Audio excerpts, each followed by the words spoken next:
Yeah, there was something in me always that it was never just for fun. I would argue as a player that was the worst thing that ever happened in my career. My mind was blown when I first got down there because I was like, oh, there's more of me. You 5-peated twice, so you went 5 in a row, then not sure what happened for 2 years, and then you went 5 in a row again. It was a bit eye-opening actually, like watching yourself from behind the goals and going, what am I walking? Like, surely I'm going to get on the move soon.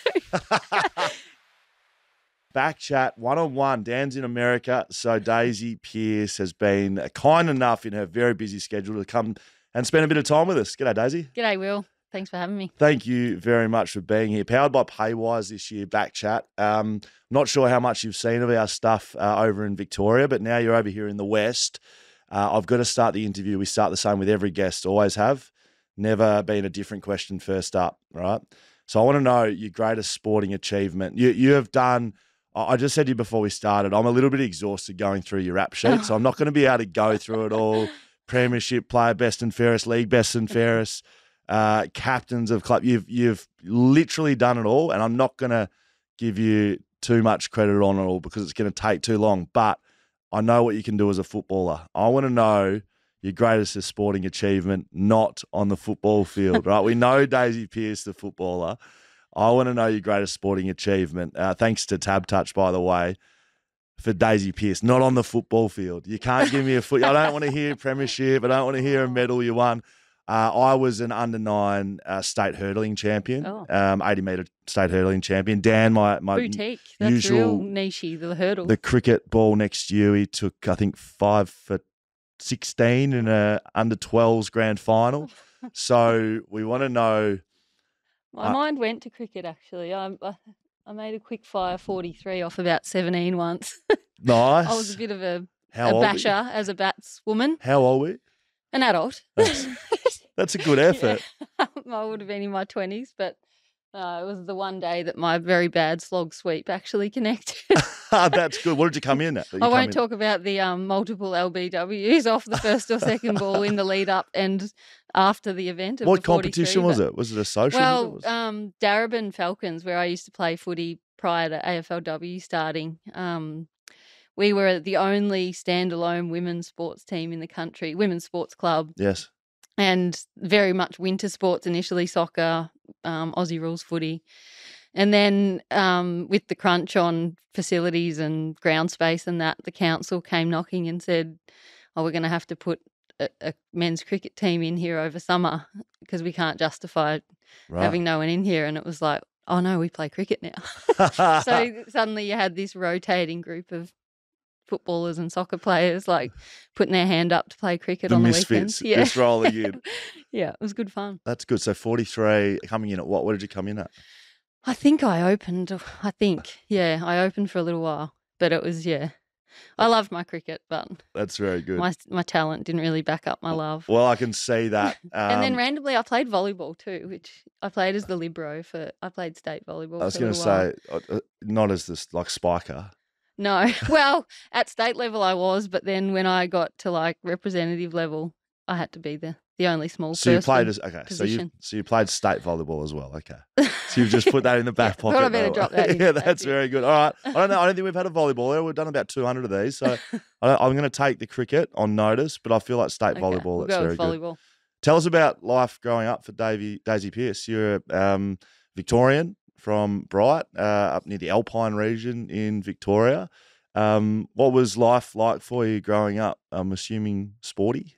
Yeah, sporty, very outdoors, coming from a little country town and back in a time where it was, safe to roam free. And I guess that's what life was like. Grew up with mum and dad and a brother either side of me, and then I had an older brother as well. But yeah, mum and dad separated at an early age, but we'd go week on, week off between mum's and dad's house in Bright, or Wandillagong was where we actually lived, which was about 6 kilometres out of Bright, but tiny little town.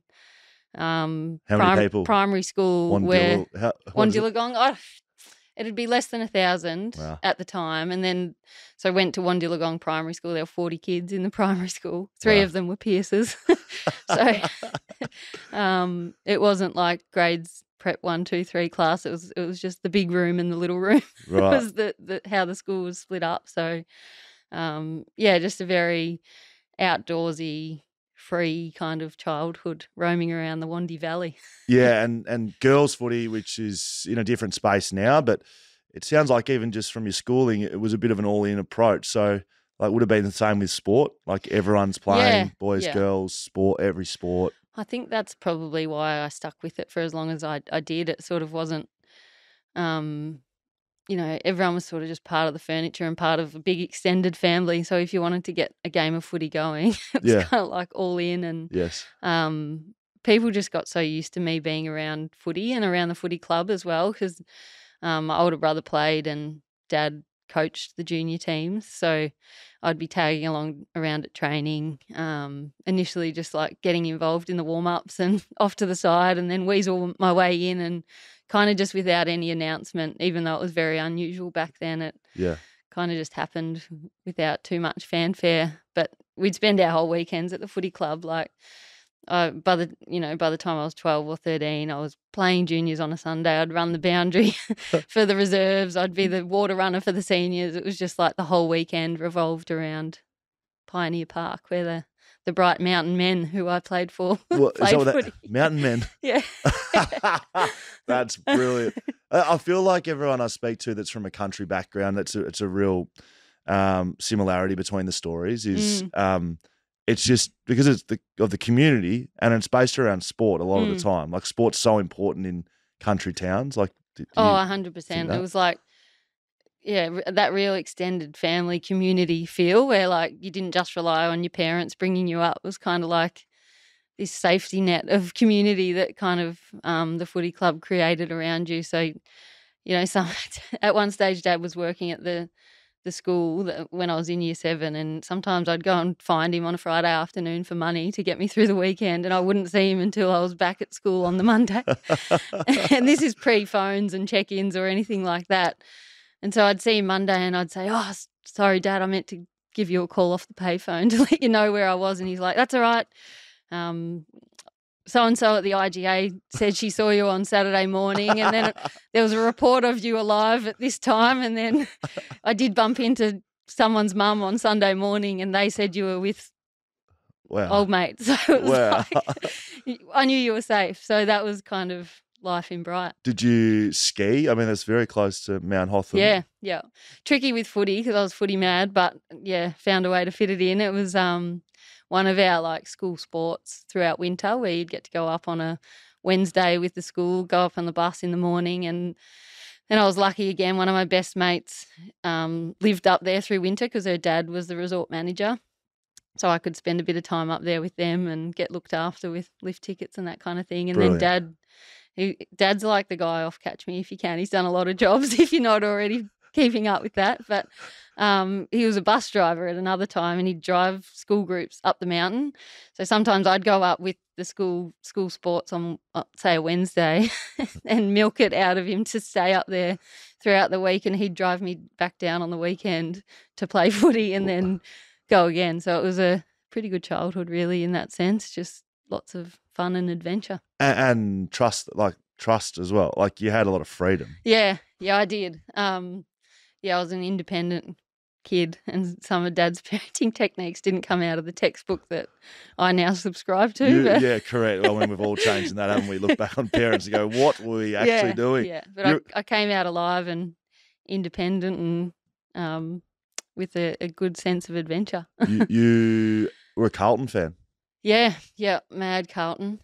It's funny though, like, everyone was Carlton, even my stepdad. When Mum, they didn't remarry, but they've been together 25 years. Like, everyone in the family was Carlton. But when I didn't get my way, like, say I wasn't allowed to go to the snow for half the week, I used to threaten Dad and say, "I'm going to barrack for the West Coast Eagles if you don't let me." Like, that was as big a threat as I knew. That's as bad as it could get. That was rough. So that's pretty cool. Full circle. Yeah. You're now the coach of the West Coast Eagles. It's funny. What's Dad think of that? Yeah, he's proud. He'll get on the Eagles women for the season. Brilliant. Yeah, not the men though. No. You can't be swifting around that. That's brilliant. So what was that like playing footy for you, given your absolutely well documented football career that you've had? What was footy like as a youngster? I was just obsessed, like a lot of kids. I guess not a lot of girls, but yeah, I don't know. I guess having a dad who was really open-minded and a small country town that kind of just knew you as part of the furniture, like whilst there was no opportunity and nowhere really to take it, I kind of got buffered from that a little bit. I always knew that I was just playing for fun. Not for fun, but without any actual career or pathway to do it. Like I always played thinking that at the end of under 13s I'd just have to stop, and I did for a couple of years. They stopped. The league stopped you, didn't they? Yeah, it was just like this unwritten rule that after under 13s, when the boys developed, that it wouldn't be safe for you to play. Was it safety, was it? Yeah. I was wondering what it actually was. Yeah, due to safety. So I don't know, you just sort of run around accepting that in some ways, but then yeah, there was something in me always that it was never just for fun. And I think Dad really encouraged that a lot, and as did my older brother, who just saw me as fair game. We'd have some epic battles in the backyard, be it footy or swinging golf clubs at each other. Or I was going to say, would your brother say that maybe you should have been the one, the safety thing would have been against you, like some of the boys needed looking after? Yeah, it certainly was with him. But yeah, there was something in me, and then encouraged, I think, a little bit by Dad. Anytime someone kind of pushed back on why I was playing or questioned the safety of it, which I'd hear a little bit of, but he kind of, anytime he sensed that, he'd encourage me harder, if anything. So yeah, he kind of created this sense of like always wanting to improve and playing to win, and that kind of thing was instilled in me from a young age. Like we'd come home from a game of under 13s and I'd think I'd done all right. Like I was a big kind of bustling full forward back in the day. I developed a little bit earlier than the boys did. Brilliant. And loved a potato cake. So Brilliant. I got like relatively smaller as my career went on. That is good, out of the square. Yeah, hardly left the square. I kicked 9 one day playing for Bright. Yeah, cherry picking out of the goal square, if you'd ever seen it. But yeah, we'd be driving home from a game, just a random home and away game of junior under 13s footy, and you're a girl who next year isn't allowed to play anymore, and Dad would be like, oh, I think you need to flatten your kicks out. They're too loopy. They're too easy to defend. And I'd be like, all right. So then we'd get home, and for an hour, you'd just be kicking the footy inside over the kitchen table so that it like cleared all the glasses but didn't hit the lampshade. And like drills like that it was just never for fun. Wow. But I was loving it. Like it was never pushed by him. It was just him matching my passion and want to be good.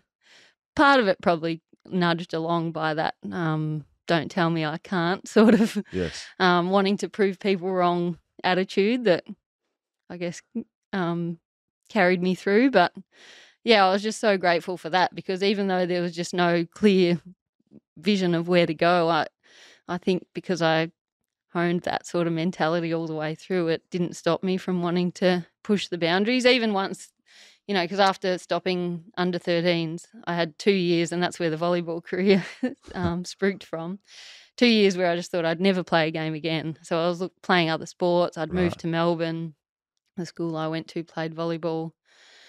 But I just thought that was it. Like, never thought I'd play another game. But then when I did get back into it, playing at Darebin, like the league was very grassroots, and that, you know, I was so fortunate and inspired to be around women that played the game as well. Like it was, my mind was blown when I first got down there, because I was like, oh, there's more of me. I just thought I was the only one. Because that was a women's only footy club. Yeah. And I was 16 when I found them. I just found it. Our school hosted the first ever women's round robin. That I'd never had girls footy at school. What did that feel like? Like when you say greatest, I thought you were talking greatest footy achievements off the top, but like I can remember that round robin as much as I can getting drafted to Melbourne or winning the flag, because you go a couple of years in your life thinking you'll never play another game, and suddenly up on the sports sign-up sheet there's girls footy. And that was unreal. But then after that, one of the umpires on the day said, you should play. And I just remember thinking, I know, but where? Like, and then discovered there's this four division women's competition that's been running in Victoria since the 80s that I just didn't know about. That's how kind of underground it was. Right. So, yeah, it was awesome to get that opportunity to get back into it. But where I was heading with that long loop was even then, like landing in that comp, I never sort of just met where the comp was at. I was always like, how do I get better or be the best or make this better? And I don't know, I think it sort of came from those little drills with Dad. Which is so cool but special. Do you position now, you're now the head coach of the AFLW team in a national competition for West Coast, and we're really just seeing that like the draftees this year are probably the first group of girls that have played footy or have grown up knowing that there's a pathway. Am I right there? Like, are there girls in the team right now that have played footy, proper footy, as in not just joining in with the boys their whole life? Yeah, I think what age are we up to draft-wise? Like we're very close. 2005 or 6. Yeah. We're close to, like, some of these girls who are 17 have played footy their whole lives. I think we're up to the 06 draft, and I'm probably wrong. I've lost a few years along the way. But, like, that was when I just refound footy, and it was still pretty unknown. Underground. But when you think of the girls getting drafted now, like they didn't just play and have the opportunity to play, but they've been watching on free-to-air TV and thinking, I want to get there. So it's as much the opportunity to play and develop the skill as I think it is the mentality of them coming through. Like they've played with the ambition of playing in an elite competition rather than just because you can kind of thing. So I think the combination of those two things, I mean, it's just creating a whole new sport. And that's why they're getting better as well. Oh, right? Yeah. Like some of the kids coming in now are unbelievable. Yeah. Dominating. Yeah. Oh, it's so exciting. Like, and I think not just for the kids, but the improvement year on year you see in like established players, I think too, because you think so many of us were starting from a pretty low base in terms of strength and conditioning and game understanding. Like when I got to Melbourne, I think I'd watched myself play like once. I'd actually seen vision of myself play. It was a bit eye-opening actually, like watching yourself from behind the goals and going, why am I walking? Like surely I'm going to get on the move soon. This is the coach. Here I go. I'm about to start running. I'm sure I ran more than this. But like that might sound like a little thing, but just from a coaching and resourcing and athletic development point of view. Yes.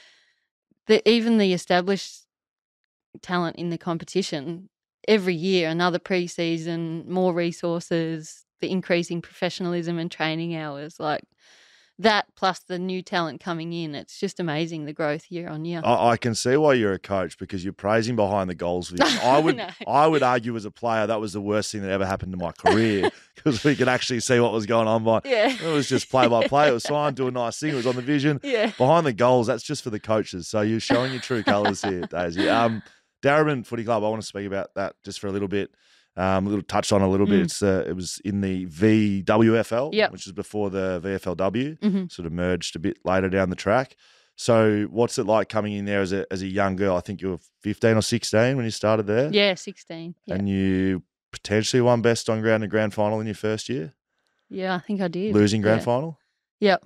Yeah. You have done your research. That's pretty good. That's a pretty good effort. First year, 16-year-old best on ground and granny. Yeah, it was I was just like so inspired because I'd gone my whole life thinking I was one of two. I'd met one other girl once that played a game of footy and I just thought it was amazing.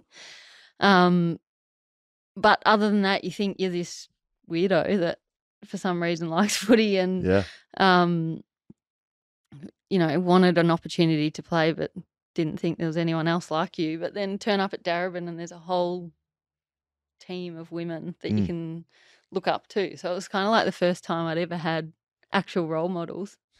And it was just an amazing club, like very connected to community and very inclusive and diverse. So for a 16-year-old kid that's moved down to Melbourne from the country to land there, it didn't just like develop me in a football sense, but just what it exposed me to and the culture there. Like Peter Searle was the coach. That was her first year of coaching, the year that I got there as a player.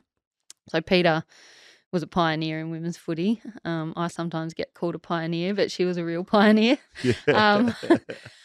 But she was she coached at St Kilda men's and then coached St Kilda AFLW team. I think she's coaching it.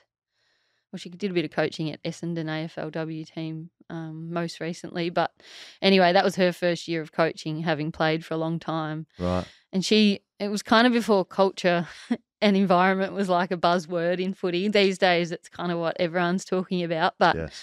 and she didn't call it culture, but that's what she was big on, was like turning it in, it had been a very social environment and I think a bit of a safe place for the gay and lesbian community. Footy had been.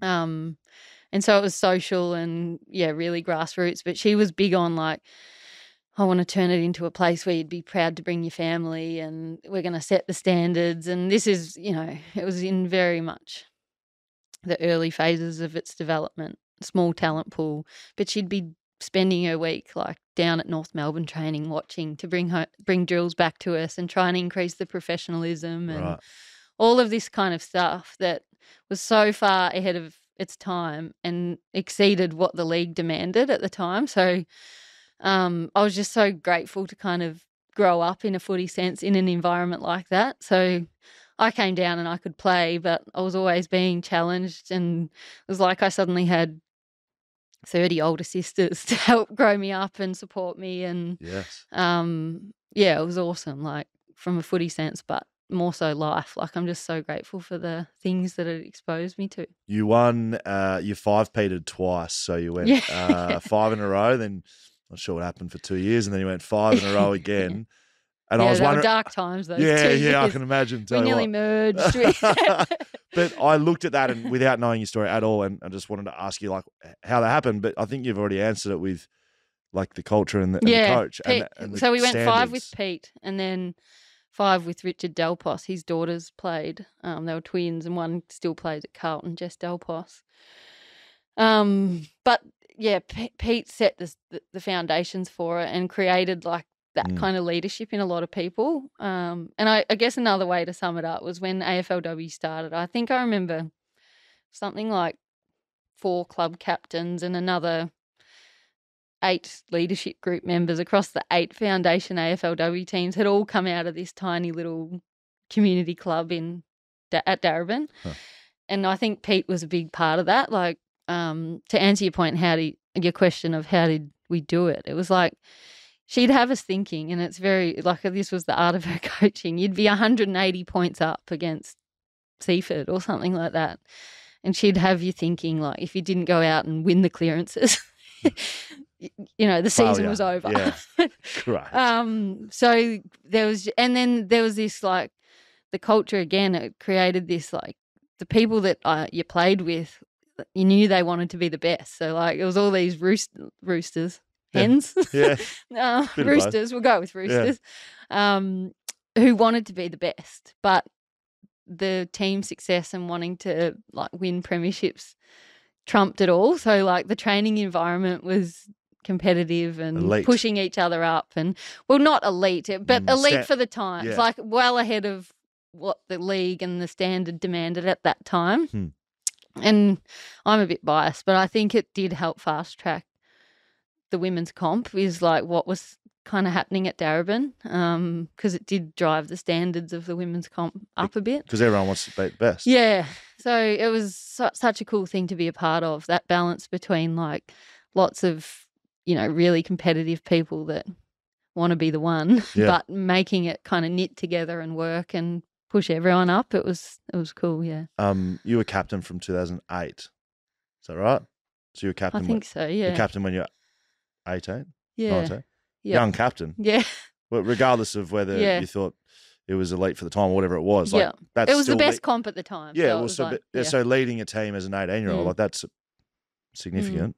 I think it might have been a co-captain in the first year or two under Karen Stevens, who she was probably like my idol and role model. And probably a lot of her leadership qualities is what shaped my own. Right. yeah, she was like a teacher and a nurturer, but played hard and like was demanding of you as well. So yeah, she I think I co-captained with her in the first year or two, and then took over and did it myself. But yeah, it was challenging, like big, strong personalities and women much older than me. But yeah, I was just always so passionate about my footy and loved winning. So I had it, like, I think I just got it from an early age that like my success relies on all of them. So I may as well help and try and bring it all together. Like jumped on board that teach and create a good culture piece, I think. So what sort of leader are you or were you as a player? I'm sure you've grown a lot. Like what sort of leader were you as a young 18-year-old captain? Were you a do as I do, like, you know, the sort of player that goes and plays well and, you know, I've played under those guys? Yeah. Or are you No, a sort of... I would say even then I was like I don't know. When you say these things publicly, you're like, who's listening and recounting some story that's completely conflicting of what I'm about to say? But what kind of captain was I? Gee, I feel like I've gone through about 8 evolutions since then. So, but no, I think I was a like drive standards and push the ceiling up type person. Like I think, you know, when we'd be paying to play, like this is well ahead of or well before it was any sniff of a career.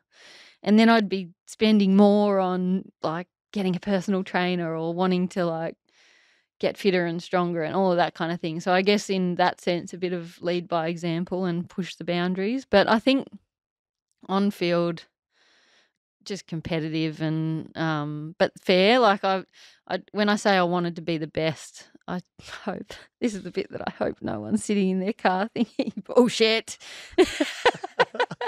Just say it. But I think I was quite fair and like wanted everyone to do well and feel valued and kind of that kind of leader. And you wanted to win. Wanted to win. And then I think the other part of it, like it's probably true of a lot of community footy, but it's not like we had a paid coach and 3 assistants. It was like Pete and then anyone else who knew the rules. So I think I sort of sat in her pocket a bit, strategizing and at any given time, even right up until AFLW, like Libby Birch comes to mind, who joined us as a netballer. She'd never kicked a footy in her life. So, and now she's a gun, Yes. like multiple All-Australian, played in our Melbourne Premiership and now at North Melbourne. But, you know, right up until 2016, in any given week, you're playing with someone that's playing their first game of footy. So it was kind of a bit of teach and instruct and that on-field kind of coach leadership, I suppose, which was just part and parcel of women's footy. If you were like loved the game and had played for longer than others, which wasn't hard. Yeah. And given the under-resourcing of it, it was kind of like all hands on deck from a coaching point of view. So I think I always sort of sat in the pocket of my coaches trying to play a role in that sense.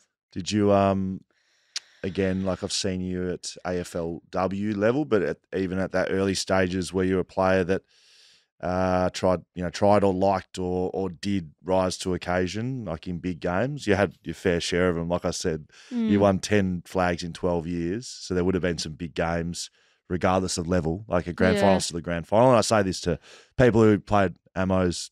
Winning Amos grand finals, I would say, is the same as winning an AFL grand final. Yeah. Like it's a grand final. Yeah. No, I think I was consistent, I think. Yeah, I would say I was a consistent sort of operator. The rising to occasions, I kind of don't subscribe to that theory. I've always thought, I forget where I read it, but it really resonated with me, that you kind of just default to your average training standard. So like it's a bit of a illusion that we think these players rise to the big stage. It's kind of just like, no, that's their average. Yeah, and I think having read that and then you watch footy now, it's only reinforced. The best players play well in a big game because they're the best feels players like and they train the best. Yeah. So I'd say that was probably, when I say consistent, I just like yeah, I was always kind of driven to get better in training sessions and challenging myself as much as anything. So And you were prepared, so yeah, so I think that's good. There was a bit sort of going on through the mid sort of teens. I don't know how to describe these ever. It's like 2010 to who 2019. doesn't have a bit going on through No, their not teens? your teens. What are you about to say? No, not your teens. Not your teens. Oh, the 2010s. The decade. Okay. 2010, 11, 12, 13. Oh, yeah. I didn't know where we were heading. No. But have you been speaking to my mum? Not that well researched. I should have been though. Yeah, just with the development of the game of footy, basically of women's footy. Yeah. So there was the first sort of exhibition match that you played in, Melbourne v the Bulldogs. And then there was sort of like, it seemed like there was a break, and then they did a couple of exhibition matches in 2015, and then 2016 there was kind of like a mini league, but it was kind of it was the steps, right? And you've sort of been involved from pretty early on. Yeah, well, the first women's exhibition game was a bit of a game changer, I think. Like, whilst it was just a one-off game at that stage, it was the first ever nationally broadcast women's game on free-to-air TV.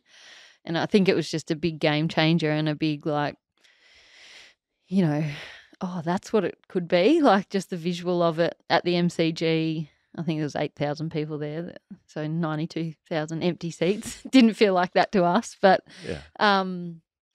just that suddenly, rather than, you know, there was so much stigma around what women's footy was and who played it and everything it wasn't. And so I think to, you know, force it into lounge rooms, I forget what the viewership was, but it surprised a lot of people. Yeah, it was like 380,000. Yeah. Which beat, men's Saturday night across the whole year. Yeah. Basically. Yeah. So, like, that was a big game changer, as opposed to, like, it relied on people who would pick themselves up on a Sunday afternoon, go down to the local oval and watch a game. Just the impact of having it put onto TV was huge. And then the gathering of the best talent from around the country. It was a big step forward, I think, and kind of gave confidence or just the possibility that it could happen. And that's what I think those series of games, and it was only, I think, maximum of 2 each year, but they were really significant from a development point of view, but even just aspirationally as a player, like to pull on an AFL jumper and run out onto the MCG, it was like, oh, we've made it. This is going to, like, it kind of just gave oxygen to this could happen. This is starting to feel real. Do you remember the feeling running out in front of, I would say, like close to 10,000 is a big crowd? Yeah. Do you remember that feeling? Yeah. Oh, yeah. What was that like? Oh, unbelievable. Like I said, just to even look down and see the AFL logo, and it was a men's jumper. Like, they didn't make women's jumpers back then. So you see us all running around in them. It's like oversized shorts and my jumper tucked in and like the big loops showing everyone's bras because they were men's jumpers. But like to look down and see the AFL logo and run through a banner and, the roar of 8,000 fans, it was over and above anything we'd done. And I remember it too because it wasn't just like, oh, I hope I get a kick. They'd had a draft for it. I was the first pick. And so you're running out there like with a bit of pressure from that and being involved in helping to promote the game and that kind of thing. But then the biggest pressure of all of it was kind of like this responsibility of, you let us swear? Yep. Like, don't this up. Great. Like the pressure of you've got to put on a spectacle for women's footy and the future of whether anyone takes this seriously or not. And it wasn't just me. I've spoken to other people who played carrying that kind of responsibility as well. Even in the early years of AFLW, before it felt really established, it was you were trying to play to prove that you could still, which was a challenge. It was kind of nice. I remember when that feeling of like, oh no, we're just going out to win. Like, I don't care if it looks like a good game or not. I sort of distinctly remember my psyche shifting in that sense from, the future of the game and whether anyone sees a future in this relies on us. Yes. Versus like, oh, it's here now and it's here to stay and we just got to go out and play good footy and try and win for Melbourne or whoever you're playing for. It's a really interesting, and I don't think there's many men that can sort of answer this because the game had developed before anyone really. We could talk about it now, but how does that sit with you personally with the role model element, like what you've just spoken about? Like, how do you feel about that? Like, how do you feel about people looking at you as, and I mean Daisy Pearce as like, a trailblazer in the national game? And I know you weren't a trailblazer in women's footy because, you know, there was people before you, right? But how does like your part in the game sit with you? I just feel so fortunate, really. Like, I mean, I have moments now of watching the 18-year-olds that I coach run around, and I get like 1% of bitterness that I don't have 18 years from now or 15 years from now, say. But I feel so lucky to have kind of timed it in the era that I got, because I think I've got the appreciation of where it came from, and grateful for the platform that was created by those pioneers I spoke about earlier that, you know, like fought and was as passionate as I am and as advocated as hard as I have, but at a time where there was less receptiveness for it, and it was less safe to do so. All of that, like I feel really grateful, I guess, to have been inspired by them and been encouraged and supported by them. And then I've gotten this, I feel like this unique and awesome period where it's gone from literally nothing or no one knowing or seeing a future in it to now, like how far the competition's come in the 9 seasons. This is the 9th, isn't it? 8 seasons there's been. Yeah, I think this is 9th coming into it. Yeah. Yep. So, yeah, I just feel so fortunate. And it's come with its pressures in terms of the responsibility, and then I guess the part that was chosen for me in it all of like promoting, you know, being one of the people that they used to do a lot of the promotional stuff. And I don't know, that's come with its pressures, that's had its challenges at times, but mostly it's positive, and I'm so grateful for it, because without those pressures I probably wouldn't have challenged myself as hard as I did. So I view it largely as a privilege that I've had that kind of responsibility. It feels like the journey that that is your life kind of like set you up a little bit for it, like the challenges you would have had to go through early days that we spoke about already, kind of put you in good stead. If you had everything handed to you growing up, and then you would have just been like, oh, well, this is all good. And yeah, I think that definitely helped. Like, I was a bit of a self-starter anyway. Like, mum and dad always worked pretty hard and nothing was sort of given. Like, if you wanted something, you had to make it your dream and get mum or dad to sign the form, and away you'd go. And like, even to Darabin, I remember choosing my team. Like, this is another example of kind of my mentality. But when I found out there was a women's league, I could have played at Diamond Creek, which was 10 minutes down the road. But they were in Division 3 at that time. They ended up becoming a good Premier Division team. But at the time I was joining, they were Div 3, and Darabin was the closest Premier Division team. But it was like, it cost me an hour each way on the bus, like to get from Eltham to Preston to go and play there. Wow. And then I'd have a teammate drop me off at the train station to get me home. Sometimes you're getting home at 9:30 at night on public transport as a 16-year-old in Melbourne. Wow. Just because I wanted to play in the highest comp. So little things like just the resilience bit of some of my childhood and upbringing, not that it compares to when you talk about resilience to so many other people. I've certainly not had it that hard. But, yeah, I think a lot of those little parts of life set me up well to endure some of the doubters or things not being clear or being the first to do different little parts of the journey. I was kind of used to feeling a bit odd one out and uncomfortable and having to think on my feet. So have you so season 1 of the AFLW, season 2017, do you remember around that time? So you were one of the marquee players that the AFL sort of appointed to be an ambassador and promote what you guys were doing. Do you remember many conversations, or was anything that stood out from like proper early days pioneers from girls and ladies that had come before you around that time, like when the first national competition is about to start? Like, do you remember anything like speaking whether it be good, bad, or I don't know. I think one thing that came to mind when you were speaking there was like, so often the narrative would be around like how awesome this is for the little girls out there, like, and you hear that a lot around AFLW.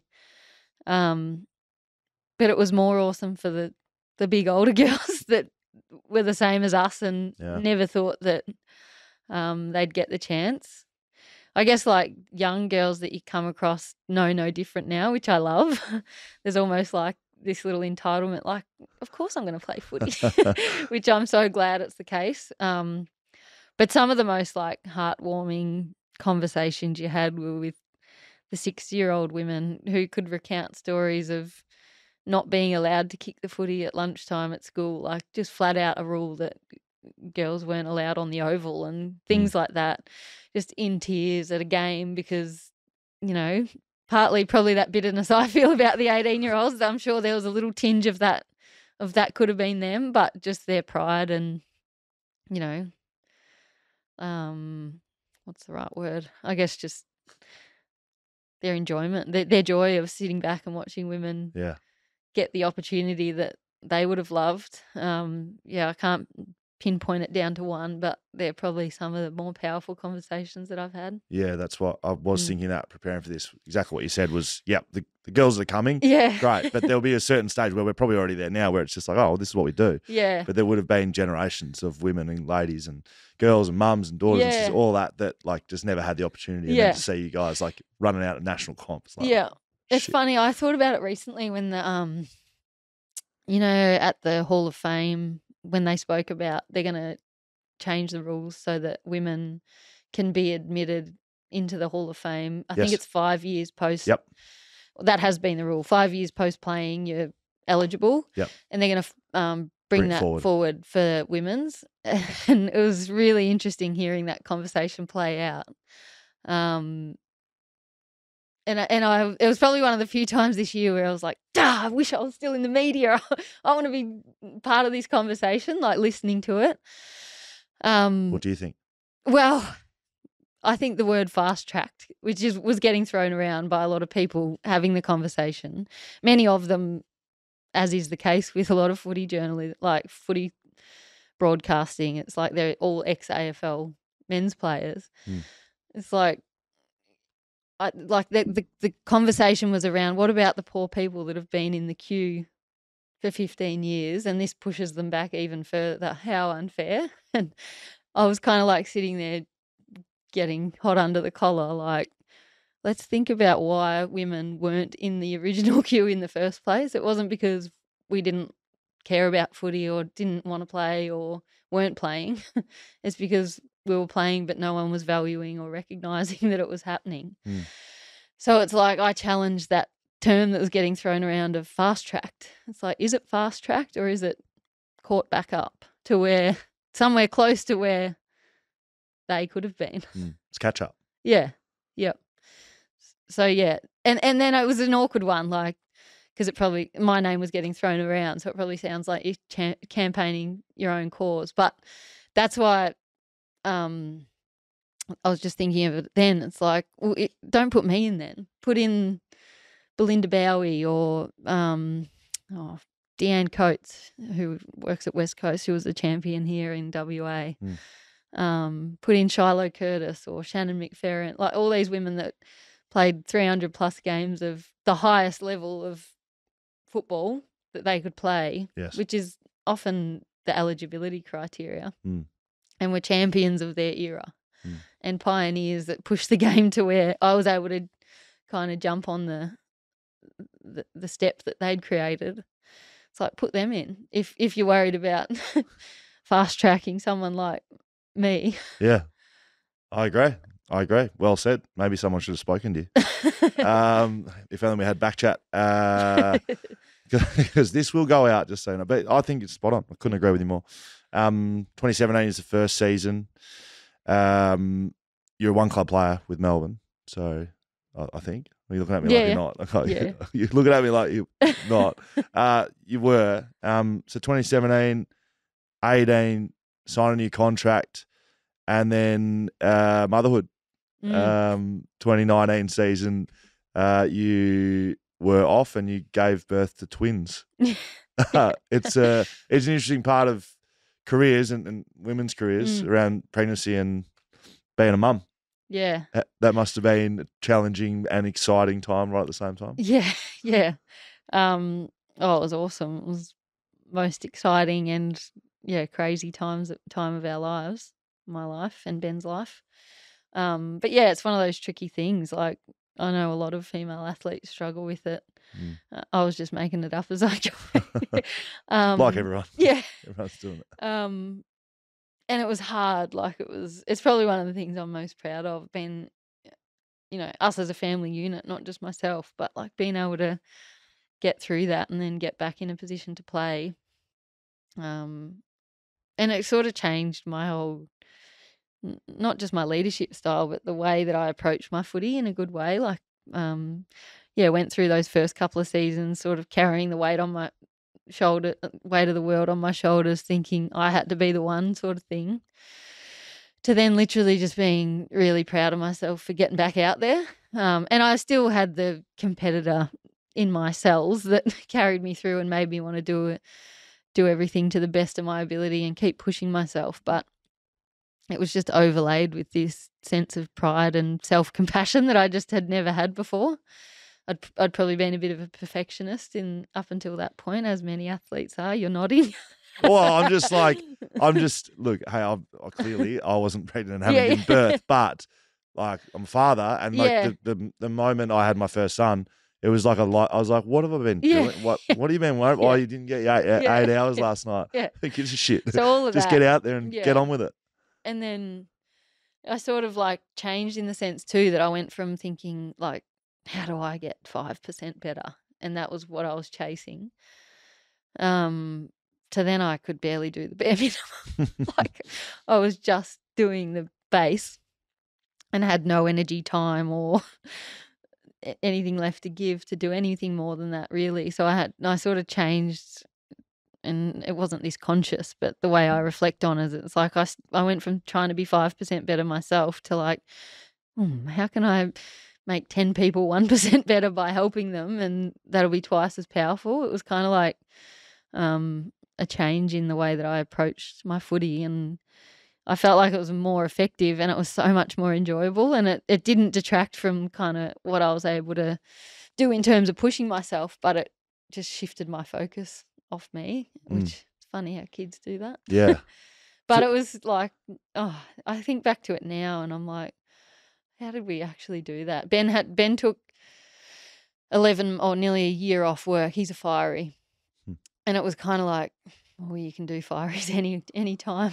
If I miss this chance to like train and get back, I'll never get back. So he was so supportive.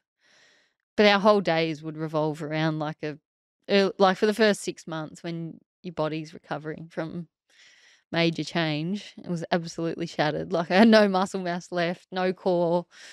And like our entire days would sometimes revolve around like getting out of the house, going to the gym for a 45-minute Pilates session and then getting home.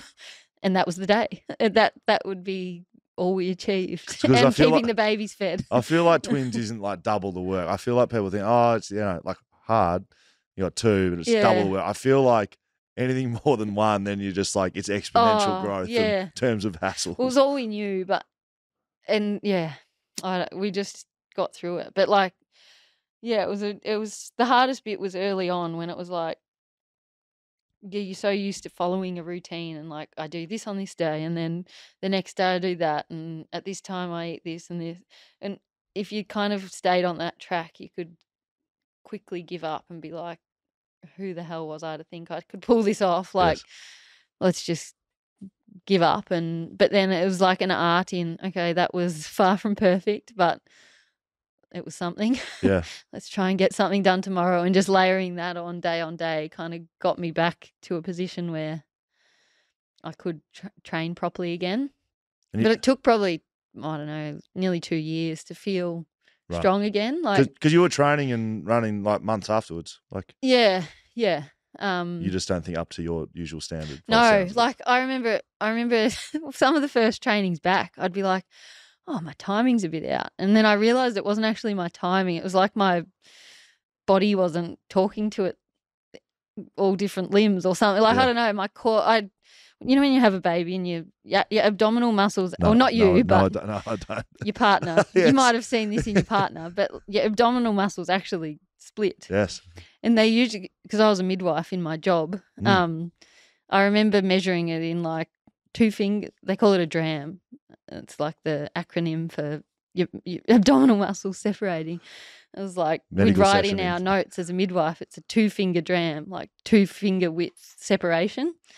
Mine, you could fit your whole like 2 hands in. It was like so torn apart that then I'm trying to get back to footy and it was, like your core didn't work and things didn't function how you thought they did. So it was like every kind of 6 months I'd be like, oh, now I feel good. And then another 6 months would go past and I'm like, oh, no, this is what it feels like to be able to hold yourself together. It was just kind of, I don't know, it was not very scientific. People ask me all the time, what did I do? I was really lucky that our physio at the time was just super passionate about it. Like she didn't have a background in women's health or like female athletes returning to elite sport, but she was really keen to support me and just put in time over and above what her job description was and found out and, we made it happen.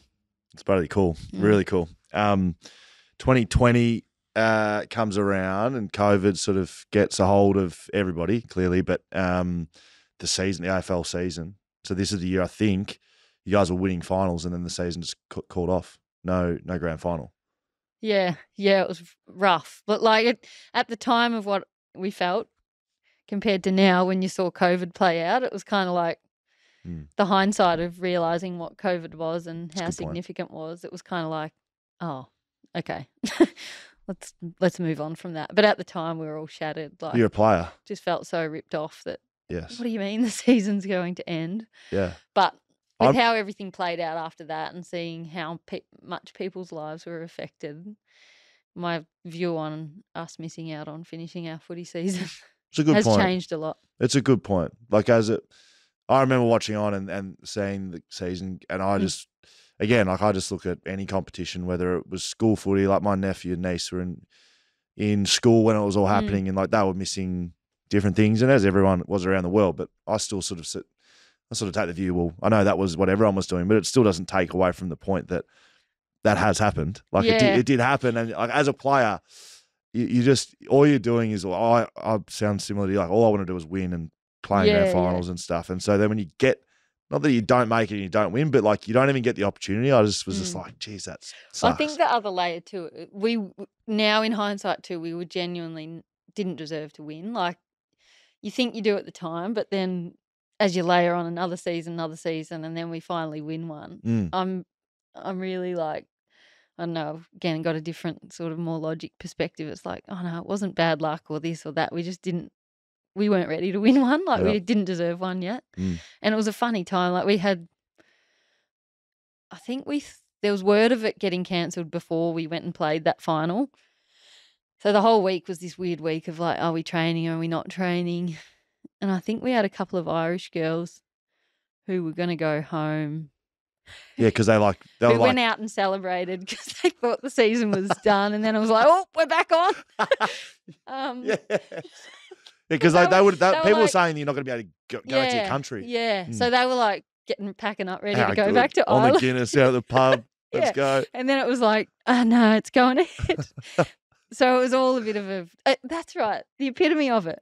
We had so few players because the Irish girls, I think they did go back because they had to get out of the country.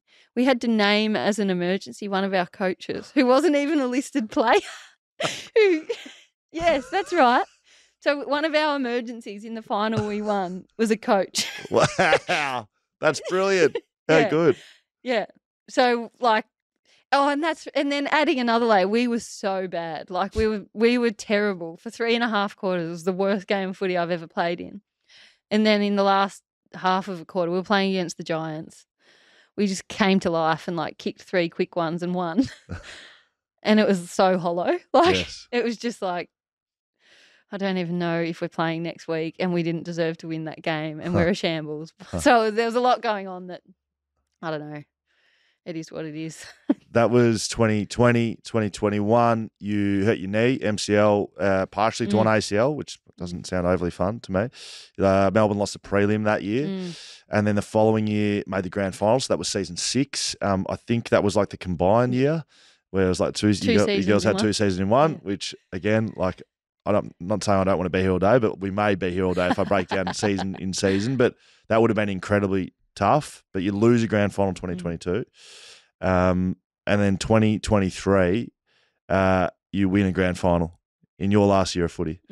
And so Darabin and the Bright Mountain Men and, you know, whatever you went through, like that's a culminating loop right there to finish there. It was unreal. Like, I still feel so grateful to have hung in there long enough to do it, I guess. Especially, I think, having kids, and then I just went one more year. And by then, like, the sacrifices that it was taking on the family and the kids and all of what it was taking to play, like, I was very glad we won. But also, it was for the team. Like, our coach, Mick Stanier, I sat in on the interview when he interviewed for the job because I was already kind of listed before we had a coach. It was a weird way of the way your list was built. And so I'd kind of journeyed with him through the whole AFLW thing, and he was such a good coach and mentor who I'm just so grateful to have had. So then, to kind of win one for him, knowing how much he'd put in, and I guess just for the whole club, like having been one of the pioneering AFLW teams, it was pretty cool. Sarah Lampard, Lily Mithen, Karen Paxman, Lauren Pearce. So they were OGs, all OGs with your coach as well. Yes, yeah. They were inaugural players. Yeah. That would have been special. It was. What was it like getting on the dais, putting the cup up? I've seen the photo of you. I didn't watch the vision, but I saw the photo. What was that feeling like? Just the best. Like, it's the best day of my life. Controversial when you've had kids, but correct. Let's be honest. Having the actual day you have them, it's relief more than anything. But getting chopped open and having 2 humans feeding off you and relying on you to stay alive, it's not that enjoyable. Like, they're the best thing that's ever happened to me. But if I had to narrow it down to a single day, that flagged. So lifting the cup up better than lifting the 2 twins up, maybe. I don't think I'll say that on day one. Let's just say it was bloody good. No, it was amazing. Like, just the pride and happiness. I don't know. You just can't. It's so hard to describe. I just was so happy for Mick, like, and happy for the team. Like you mentioned, Karen Paxman being there from the beginning, and every year I'd be like, Todd Patterson, our list manager, would ring and be like, Paxy's been offered another mega deal at this club or that club, or it's 3 times as much as we can offer. And I'd be like, oh, no.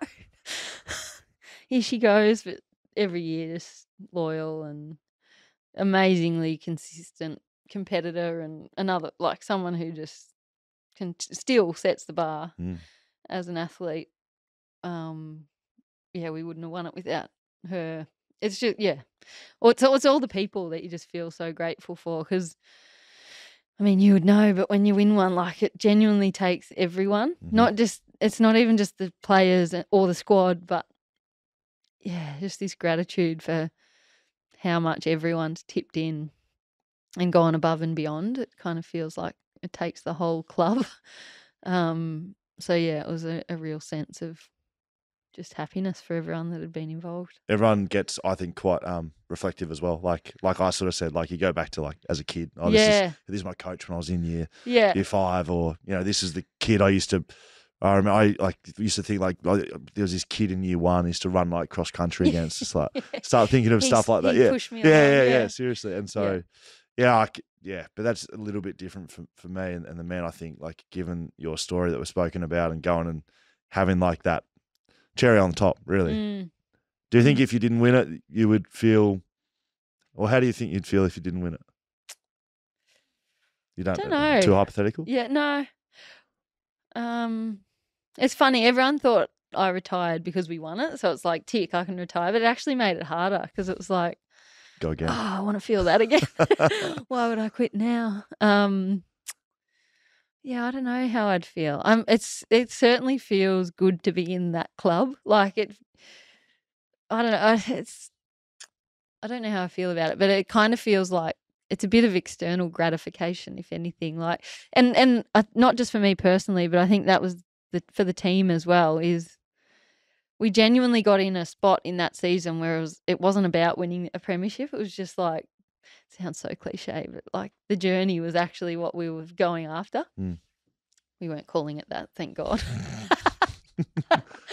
But like comparing to the year before where we were like trying to win the flag and like a bit crippled by the outcome or the fear of not having the outcome. The next season we did all this work on like actually just tipping into trying to be who we want to be in any game and, you know,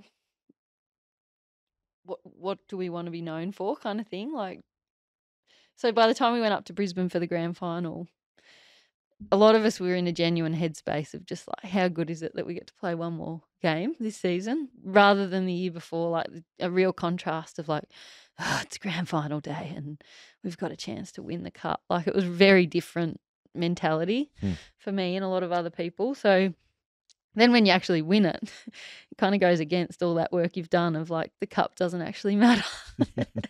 Oh, yeah, it does. But I think it was just like now we've got something tangible and physical that will always be written down in history that kind of describes what the season was like and what that – I can't say the J word again – what that the build up and what we were trying to create as a team. It's like something to verify it, I think. I like it. How did the transition to media go? So it's a little right-hand turn here. But how did the transition to media go? Because you were doing media while you were playing, like we see so many people doing now. But what was that like for you, the balance between, one, not knowing what you're doing when you're starting? I assume you would have been like that. I certainly was. To sort of building that craft, because it's a very different craft to playing. Yeah. Did you find that difficult, challenging? Yeah, challenging. Like they make it look so easy when you've done it, as you have. Still, yeah. Like you sort of watch through a completely different lens because it is made to look so easy with what you see coming through the screen. Yeah. But then to do it with the time pressures of the game and TV and ads and all the moving parts Some of it idiot that in you your would ear. know. Yeah, the earpiece and working together on a team with other broadcasters, all of that. Like, yeah, it was hard. And like the whole opportunity came about. I was doing a little bit at the AFL to help with female participation, like going out to clinics and that kind of thing, and caught wind of. It was when Gil came on as CEO that was a real push for like increasing female participation. And one of the strategies was like, well, if we want the game to appeal to more people, we need our broadcast team to reflect that kind of thing. So I sort of caught wind of that and I was like, I remembered this, like sitting on the couch with Dad when I was a kid. He was a pilot at one stage. Back to Frank Abagnale. Be a small list of what he didn't do back in the day. So we had this like pilot's headset with a microphone. We got one of those lying around somewhere. And we would sit there on the couch on a Saturday afternoon with it plugged in, the headset plugged into nothing, like just dangled on the floor, but with the volume turned down and pretending we were commentating the game. Huh. And so when I caught wind of, they're going to look to diversify the broadcast team, sort of thought about that and I was like, why didn't that kid ever do journalism or media or anything? Like if that's how you're spending your weekends when you're 13, why wouldn't I never considered it like in my uni applications or anything like that. And then it was like, it's just because I didn't think it was possible. Like that's what I boiled it down to.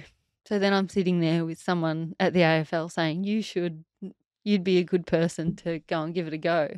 And I'm thinking, no, well, I can't. And then reflecting on that story, I was like, a bit of an epiphany of like, no, you have to. Like, but the first trial I did was like just so uncomfortable. I did it with Hamish McLaughlin. I had to go and watch like 3 old games from the season before and then sit with Ham and do specials. No, it was like, Game Day, the Channel 7 Sunday morning show they used to have. It was like a mock of that. Right.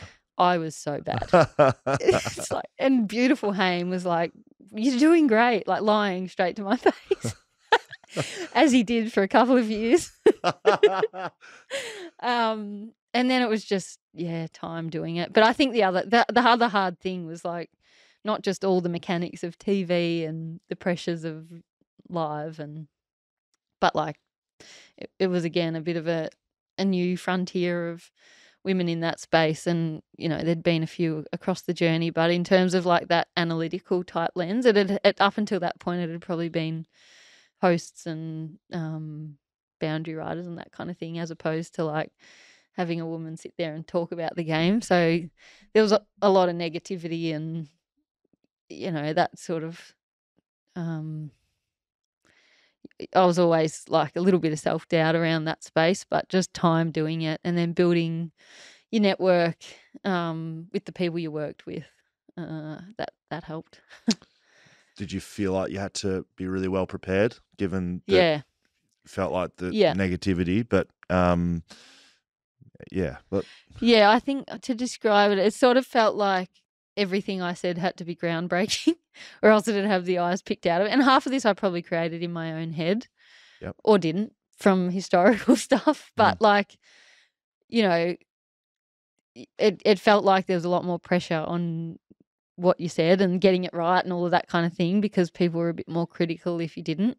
And again, you could look at that as a good thing because it forces you to work hard and do your job well. But I think early days, and this is the advice I give sometimes now when people will ask, like players that are doing a bit of media work, there's a balance between like being prepared and being over prepared and overthinking it as well, because you kind of don't let the game breathe and happen.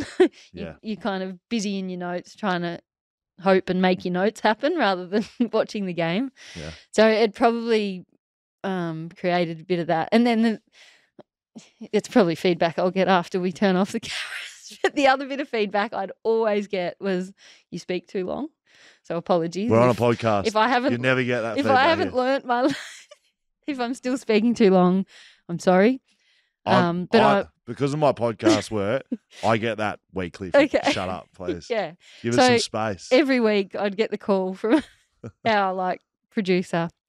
I'm going to send you a clip. I just think you went a little bit over. Let's try and tighten this up. And this was every week. That was the feedback. But I actually think it came out of feeling like I needed to prove myself. It's like I gotta go real deep on what I'm saying so that it makes sense. It leaves no holes for questioning. Subconsciously, I think a bit of it came from that. Yeah. But yeah. For what it's worth, I think you've done a great job, one of my favourite commentators, but you're lost to coaching now, so you're taking a break from media. You're not doing any media work. Not at the moment, nah. Maybe down the track, depending on what happens with the length of the women's season. Do you know what? Like I said, with podcasts, right, there's no length requirement. We can do whatever we like. There's always a space here on the BackChat couch, whenever you like. You're now here in Western Australia. We would happily take you on. Will we pay you? I don't know. We certainly would like the sound of your voice. Payment's a loose term. No, more so time in the calendar of whether you could. And this year in particular, I was first year of senior coaching and the move over west, didn't really know what the off season of women's would look like, because there is a window there where I might be able to do a bit of media, but I just didn't want to overcommit myself this year and not do a good job at any of them. How's it been? How's the move been? Good. Yeah, good. It's a great place to live, as you'd know. You're still here. Yep, correct. It's been a whirlwind. The first 6 to 12 months, I think, it's just heavy for everyone. Like kids started school. Ben had to give up his job again. Sorry, Ben. And we'd just done the Geelong move the year before as well. I'm sort of following you, which is a bit spooky. Great. But so like go from Melbourne, new club at Geelong, do a year there, and thought we were there for the long haul, and then opportunity we couldn't resist comes up again and moving again. So I think like the move fatigue and the new footy club fatigue was a bit of a factor early on. But now that I'm in the swing of things and working myself out as coach and starting to make some really good relationships at the club and through the school community, it kind of makes it a bit easier. How's that coaching? I'm not going to say the J word either, but the coaching career, you started with Geelong. Were you doing anything before Geelong?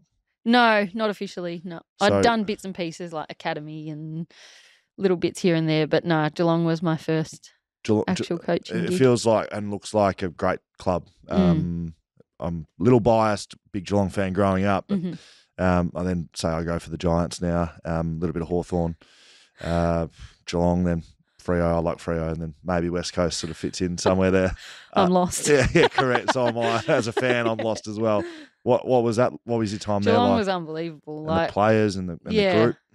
I'd always admired Geelong from afar too. I think being a country girl, I'd always been jealous of those images when they played in their grand finals, their mini grand finals, of like the whole town shuts down, and because the whole town barracks for that team, it's like unique in that sense that it has this beautiful like country footy team vibe that's maintained whilst it sets these like elite standards and has been incredibly successful. So like the blend of those two things was so unique and awesome. And then just the people that, it was only for a short period of time, but the caliber of people that and leaders that I got to work with was unreal. So it wasn't looking for an opportunity. It was kind of just this one came up and couldn't say no in the end. So but to kind of get to witness, you know, Chris Scott, Nigel Lappin, Steve Hocking as the CEO, it was such a good experience. And something I was so grateful for. And the people were amazing. Like, it's just a really good club. What's been the biggest surprise with being at the helm of your own club? I learn every day. Like it's overwhelming at times just how much it kind of funnels through the senior coach. I think I'd sort of mentally and emotionally prepared for the idea that you're going to have 30 players on your list that you know, kind of want a piece of you, for want of a better term, like want to know what you think and want feedback and want to be coached and build a relationship with you, which is such a big part of coaching nowadays, or has been for a long time. But then there's like the staff element as well. I think that's probably been the biggest thing that I didn't prepare myself for, was you're not just managing 30 players, but footy clubs are weird organisationally and structurally. Like if you were talking about a company down the road, the finance department would just, like the head of finance runs the finance department. But as the senior coach, you're not the expert on strength and conditioning or operations or medical or anything like that, but it all funnels via you, because it's kind of like the on-field performance is where everything starts and finishes, and you're almost, I guess, the gatekeeper of that as the coach. So all of their decisions that they're making that aren't your department still come via you. So that decision fatigue that people speak about, I heard Simo mention it the other day, when he went out pre-game against the Lions for his farewell. He mentioned he was looking forward to not making decisions. And I mean, he's been doing it for 11 years and then some, but that's probably been the thing of like the how many staff you kind of hold as well. Have you been able to use Simo as a resource? Yeah, he's been amazing. You know, from the minute I got the job, really welcoming. And to be honest, not a lot of crossover, like somewhat by design, that in order to share the facility, like we often train on alternate days. And he's got a very was doing a very big job, and the job I was trying to get my head around was big in itself, so that we didn't get to spend a lot of time Not together. sitting down every day for 2 hours. No, Yeah. but he was so welcoming and generous, and generous is the word I'd use, which with the amount of pressure he's been under over the last couple of years and right up until last week, it's like, come in, can I do anything for you? What do you need? Open door policy, asking for ideas or feedback on things that I'd sat in on, little things like that. That's cool. Yeah, I didn't know Simo beforehand, and obviously I didn't get to work with him for a long time, which is a shame, but yeah, he's been very generous and welcoming. He's got more time now, so he might be able to help you even more. Yeah, I need someone to do Oppo, actually. Yes, that's good. I like where your head's at. Simo, I know you're looking for a job. He was asking me for a job here at BackChat the other day. Yeah, that's good. I think he's got a well-earned rest. We need to get you off because I think you got school pickup and so do I. What time is that? Just it's fine. Is it 3:05? Okay. Yep. Well, it's 5 to 3. Is it? I better go. So we wrap it up? Yep. Okay, I'm going raw straight into this. You've got the kids and you're back. So we ended our first chat, and we've never done this before. So one, I want to say thank you for coming back. But number two, I want to have a quick laugh about the fact we got so carried away with chatting, we forgot about our children because I had to pick up my kids as well. Are you still married? And yeah, I am. Did you maintain your position as father? I have. Yeah. Have you relinquished those duties? No, well, we're not married, but we weren't in the first place. Okay, that's fine. So that's phew. Good. And yeah, the kids still know me and love me, I Good. think, today. Good. Anyway. So audio-wise, this would have been not much of a shock to the system. You'll still be listening and you'll be kind of like, what's going on? But if you're watching this, Daisy hasn't gone and done a costume change. Neither have I. But we are back because I don't think we sort of got to touch on kind of what you're doing now. So it was by your suggestion as well. Well, I guess not suggestion, but you did. I'm losing words here, but you suggested maybe you could come in and finish it off properly. Yeah, do you know why? Because I got home, and as you do when you've done these podcasts, especially when you talk about yourself, Yes. I'm like, oh, I'm going to lose sleep over something I said. You can't end the podcast with suggesting Simo come and do our Oppo. So that's why I'm here, so that there's a different ending. I did say to Simo yesterday, I said, what are you doing, mate? He's like, oh, so I had the first day yesterday that I didn't really have anything to do. And I did just float across the idea. I said, maybe Daisy might need some. But yeah, that is a good idea. But good on him. I hope he is having plenty of those days. Well earned. I thought maybe with your media work that you would have moved past the, what did I say stuff. Nah, do you still have them? No, I forget what I even talk about this morning. Oh, no, I'm reflective, bordering on overthinker, I think. That's interesting. Were you like that Which in is media? a strength for many up to a certain point, Yes. and then it gets a hold of me every now and then. But would you be like that in coaching, and would you go back and finish, not that you've head coached before, but will you go home at night and think, geez, what was my messaging? How did I perform? Yeah. And I did do it.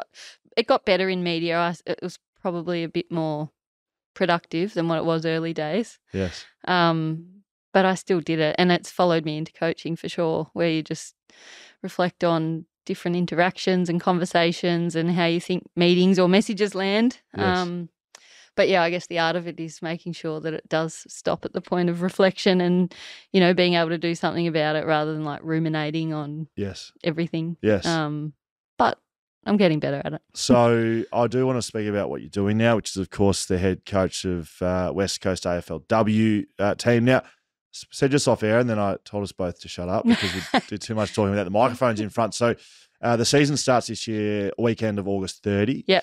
But I did just see you guys playing some games. So we're a fair way out. What were they? They weren't preseason games. Yeah, well, unofficial ones. It was April, May. So given the actual AFLW season so short, it means it's a really long off season. So just with the opportunity to do a bit more training, obviously wanting to eat into the gap that exists between our team and the rest of the comp. So when I got over here, it was, the players have always been pretty good, like AFLW players across the board, look for opportunities. They want to improve as well. But probably what's shifted in the last couple of years is clubs facilitating a bit more structured training in that time.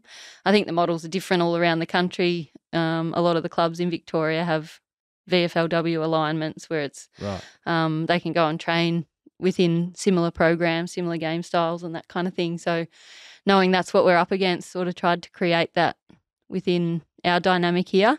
We had a number of girls go and play some Waffle W footy, but a big one for us was a chance to play together. We've got 10 new players this year on our list, so it's a third of our squad Yes. are new to the Eagles and new coach, obviously. So it was a good little test run, like opportunity to train and try a few things out and just the chance to play as well. That was probably one of the things that was most striking to me when I got to Geelong was like just how different the length in seasons are and the different energy that creates. Like the year that I was at Geelong, they go 0-3 for the first few games and it's not dire. You've still got an opportunity to work your way into the season. Yes. The carrot of finals hasn't been extinguished, whereas you drop a couple in W and it makes it really hard in a 10 or now 11 game season. So it means every game is pressurised. But for players and coaches, like you don't have a lot of opportunity to try things out without consequence or give players an opportunity developmentally. I mean, you've always got to factor that in. But, yeah, it was a good chance to just play some games that meant something because we're competitors and always want to win and do well, but didn't have that hard and fast pressure of 4 points hanging over it. You've also been stuck in Victoria, so you haven't been able to add too much of the travel. Now, I know you still travel, but the travel element's real over here in the West. Yeah. Oh, yeah. Proper travel. Yeah. How did that element go? Because I know you went over with the men's squad to play Gold Coast. Was that another sort of thing that you're able to just look at and because my opinion is like the travel, it's not the playing somewhere else. It's not the opposition crowd. It's the structure. Athletes are so structured in how they approach the week that when you change that every second week or maybe every week, that's difficult. Yeah, sure. How did you find it? It was an eye-opener, like going to play. We played the Gold Coast, so our men were playing the Gold Coast the same weekend, so we joined them on the trip. And, yeah, it's not just the nearly 5-hour flight to Brisbane, but the hour you spend in the airport either side of it, the hour and a half on a bus up to the Gold Coast. So it was, they're big days. And, a challenge that is just part of life over here and you can't control all of it. But, it definitely adds another layer. What's different in the coach's box with, with the big microphone in front of you? I don't know, like making all the calls. Yeah. What's different? I feel like it's too early to comment. Right. Like I did the practice games, but given they were unofficial, we played AFLW opposition, but even that day against Gold Coast, we kind of did it from the stand. So I was still screaming out from the grandstand rather than up in the coach's box. We didn't have all the tech and comms and all of that kind of thing. But I guess if I had to put it on something right here and now, it's like just the fact that it's everyone's sort of eyes on you, like looking to you for guidance, and not just the coaches, not just the players, but the coaches as well are sort of looking for your lead on the day. So you've sort of got to be fairly well prepared and pretty clear about what you want and, ready for anything. How's that different to being captain? You get a taste of it as captain, I'd say. But it's different. Like I think when you have those little touch points as a captain, it's not the same. Like the captain side of it's just the need to be able to go out and perform your role really consistently. It's a bit different. To have the whole squad turning to you to hear what we're going to do next. It's just you're so aware of your every move, I think. Body language is one of the strongest forms of communication and what you do. So not just what you say, but how you react to everything, be that things that are happening in game, the fact that the lunches haven't rocked up or the plane's late or everything along the trip, you use the example of travel, but everything every day, it feels like you're shaping the environment and how people are going to feel and react to things. You've got a big, a lot of it subconscious say on how they react to things just because a lot of them will follow your lead. So I'm certainly feeling that side of things. Do you think, just with the Gold Coast experience, but moving forward, that the men's and women's programs will come closer and closer together? Because when I left the game, there was an AFLW West Coast team, but I can't remember ever being a mixed training session or even seeing the girls in. It was very much guys train, girls train, no crossover. But I feel like just from the outside, there looks to be a little bit more coming together. But the match side of things, like the playing, do you see that going closer, or is it always just going to be too separate?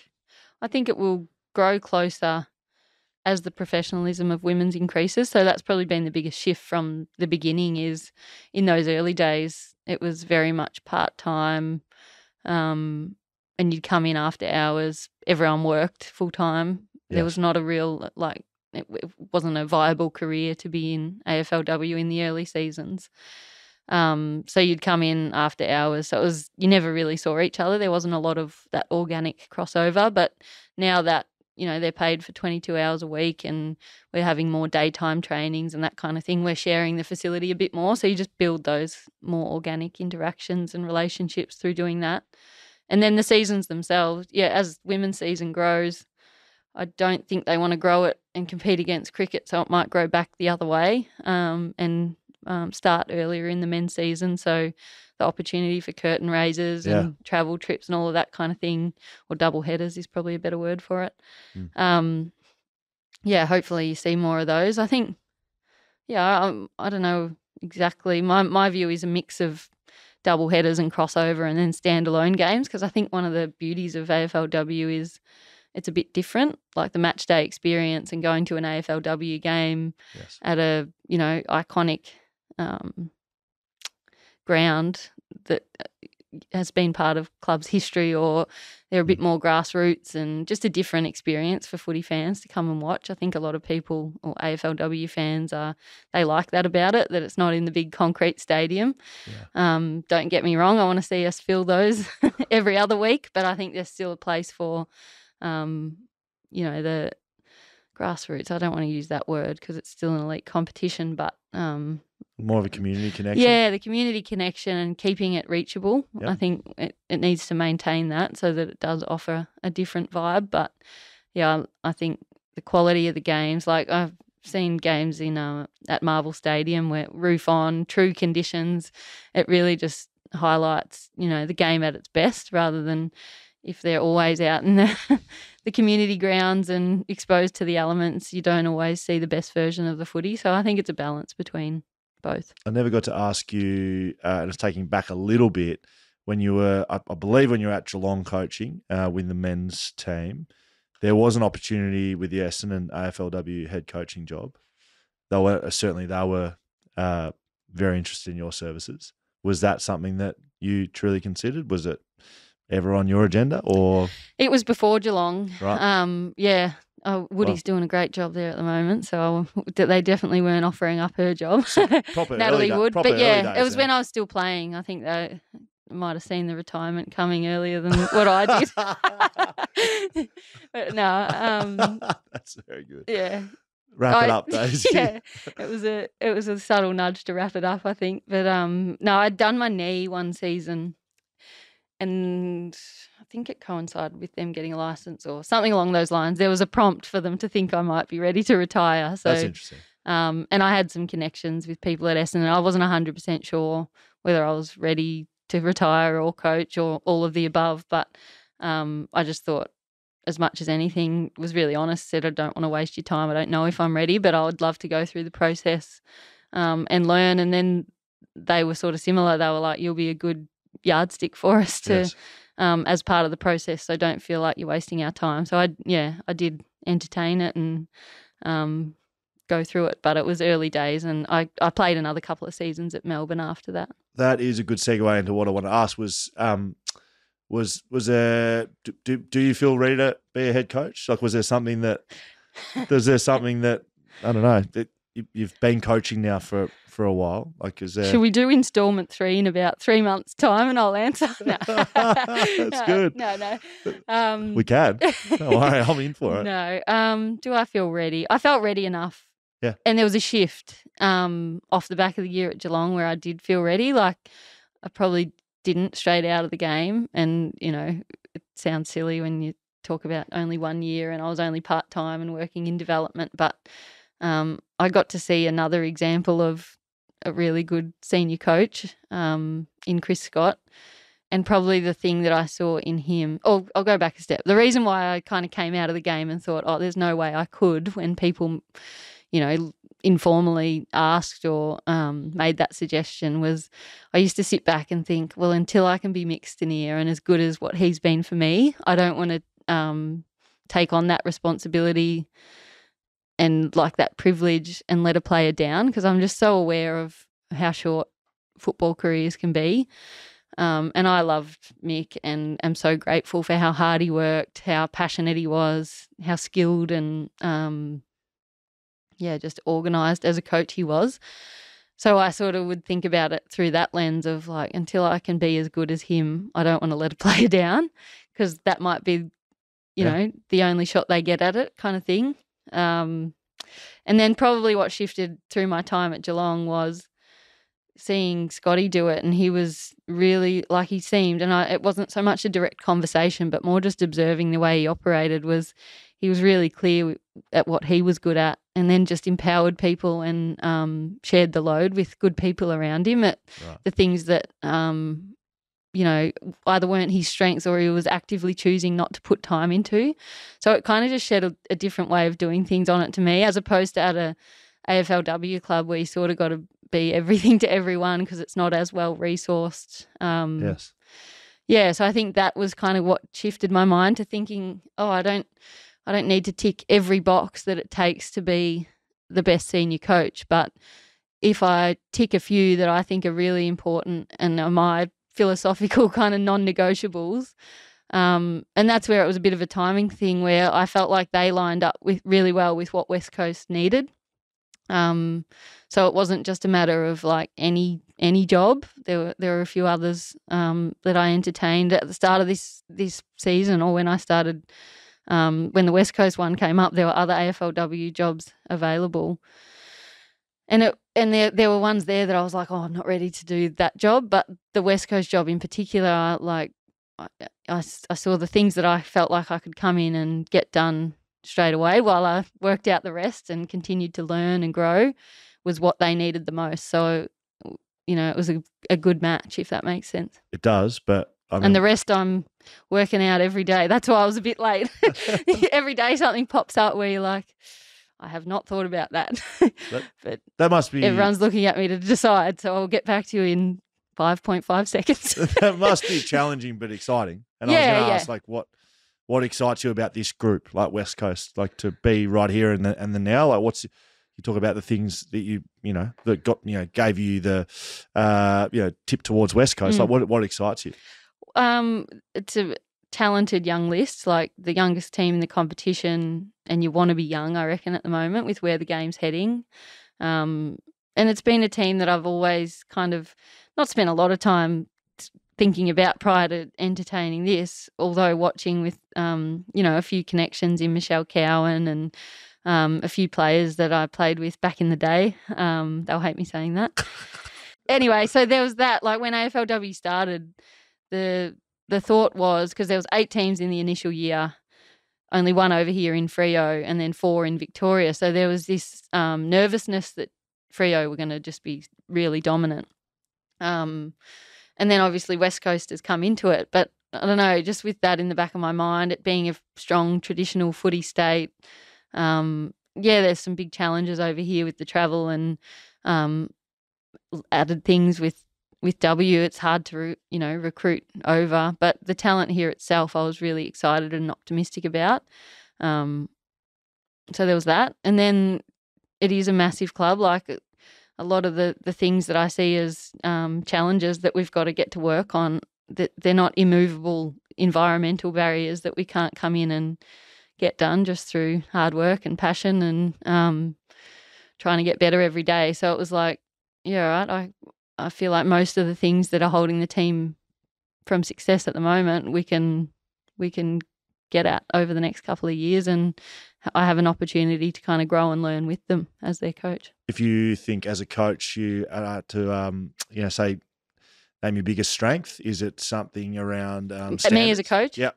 is that you're going to bring to this side? So you talk about hasn't been successful, and you looked at the side and you think it's high talent, but you're excited by it. So what are you going to change? Well, I think the biggest thing that I felt strong in was the ability to come in and like create connection, belief in the program and each other and themselves. And that belonging piece. So it might sound like a bit of a no-brainer, but I think it's such an important one in any team sport. And I think like the difference between those that win and that don't. I mean, we've all got access to the same amount of salary cap and a lot of the same constraints, and now we're entering into a national draft, so we've got access to the same talent, all of those kind of things. So what is it that sets the good teams apart from others and the champion teams apart from the okay teams? I've always thought it was, the ability to come in and get the absolute most out of every single person through that culture piece and making sure you create an environment where people can come and bring their whole selves and be the best that they can be. So I feel like that's the foundation, and that was a place where we could get a lot of work done quickly. And I guess that, that as a starting point then gives you the chance to come in and I guess impart what I've seen in a successful program from a standards point of view. But to their defence, like that, I mean, I hope I don't sound that like I'm criticising, but their work rate and their preparedness to crack in and do what you ask, like it's a hungry team that wants to be better. It's, that was one of the things that are a bit of an unknown when you come into it, is you ask all the questions and you try and glean that from the outside, but you don't know just how much they're prepared to give up and how hungry they are, how competitive they are. Some of it you sort of just got to wait and see and help to cultivate. But I think back to that Gold Coast game like 5 minutes ago in a practice game where it didn't matter in the bigger picture, but just to see the way they competed and how keen they are to learn and improve has given me heaps of enthusiasm in this first 6 months that I've been there. Like every challenge we've set, a lot of it outside of what they have to do from a compulsory training point of view. Like they just keep putting their hands up and wanting to be better, and they're a really close and connected group already, and now we just get to steer that in the right direction. Final one, otherwise I won't get you off to the kids. Round one is Richmond. Yeah. Friday night. I think I just got rostered on for it with Fox Footy, which I'm excited about. I think this will be released sort of maybe that week, this chat. Yeah. So maybe a finish off to the fans and getting them down to Mineral Resources Park, 'cause it's a home game, isn't it? Yeah, that's give me your best sell, head coach. No, you don't have to sell, but it should be exciting going and watch these girls getting ready for round one, right? Yeah. Oh, absolutely. We hope as many people can get down there as possible. But no, I mean, you can't control the outcome, but we're sort of just hoping to see a really competitive, connected team. Yep.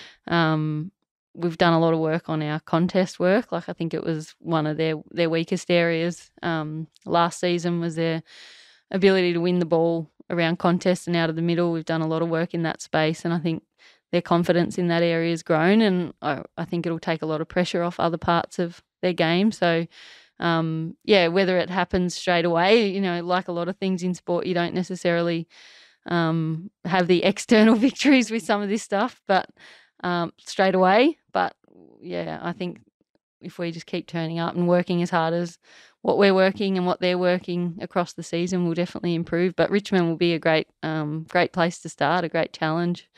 Obviously got some superstars in their team with Mon Conti just winning the league best and fairest. But it'll be a good test for our young midfield to go up against some of the competition's best. And I think having gotten to know them over the last couple of months, they'll really look forward to that challenge. Good. I'm looking forward to working it as well. Just calling it like a game of footy. We spoke about that off air, but we probably don't need to get into too much of that. Hey, Daisy, that's been great. Thank you for coming in for round two, but we aren't finished just yet. Oh. We don't have social media questions. We have social media questions. Oh. I thought you'd like that. Yeah. Impressive? You thought so? Better. Social media. This is I don't have a choice. From the people.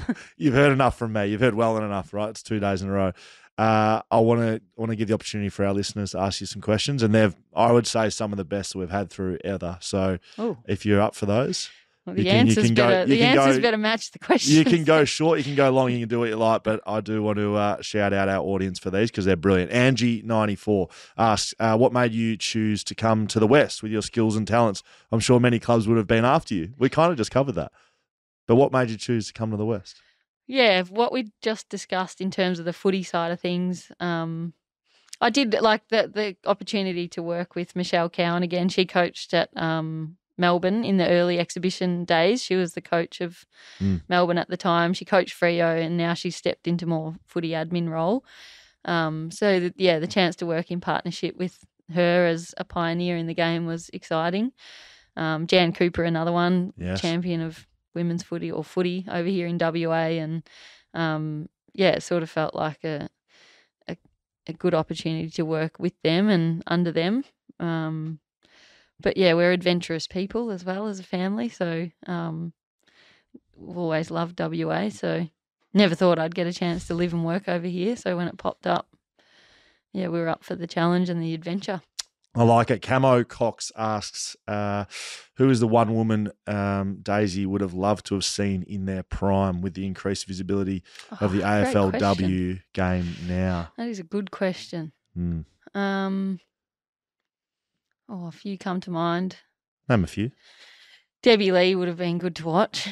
You'd have her distributing it out of your midfield. She was like tough as anything. The first women's game I ever played was against Debbie Lee. She's the only woman in the Hall of Fame. She was gun player, and then as an administrator, like president of the Women's League for a long time, but worked at Bulldogs and Melbourne. And she was basically the reason why those exhibition games got off the ground. So in a big way, helped to fast track where we are today. So she's a legend, but yeah, she was tough to play against. Like people used to always laugh, or not laugh. People used to ask what it was like to play against the boys. Yes. And I was like, easy compared to playing against big, strong women like Debbie Lee. Like I was a 16-year-old when I first started playing, and yeah, she used to line me up. She midfielder? Yeah, left footer, midfielder, tough. She was. I think they used to call her Diesel because she was like Greg Williams. That vaguely rings a bell. I might have made that up myself, but so she would have been good to watch,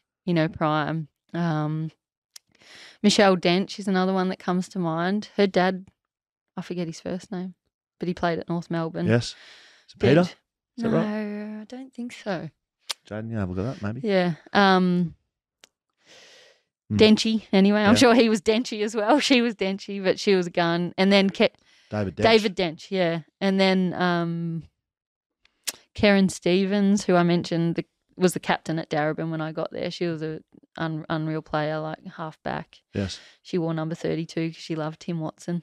That's great. Essendon supporter. But yeah, it would have been good to see all those guys in their prime. I sometimes infiltrate social media. I've got a statement to put you. I just want to see what your thoughts are on it. Forwards sell memberships, mids sign sponsorships, backs win premierships. Ooh. So the forwards, everyone comes to watch goals get kicked, right? The fans come to watch the forwards. Yeah. Mids, money. You know what that's about. You're a midfielder, and backs win premierships. I just thought I'd put that to you. Thoughts? Do you need do I have to agree or disagree? You're on BackChat, so you can do what you like. But I can think of a few anomalies to your hypothesis. But, it's actually a factual statement, but all right. Okay, so I had to agree. Yeah. I'll just nod. It's always hard putting it to midfielders. I thought you used to play in the back line. I did. I was a mix. I started mid, went back, and then ended up forward. Okay. So that's why I'm confused. Usually people finish their careers in the back line. Yeah. That's usually how it goes. I went there post-pregnancy when I couldn't run. That sounds about right. I could just sit behind the ball and use the wiry skills of being able to read it to make up for a few of my deficiencies. That's very good.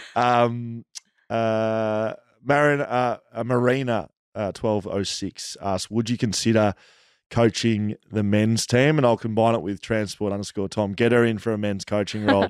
Pave the path, West Coast Eagles.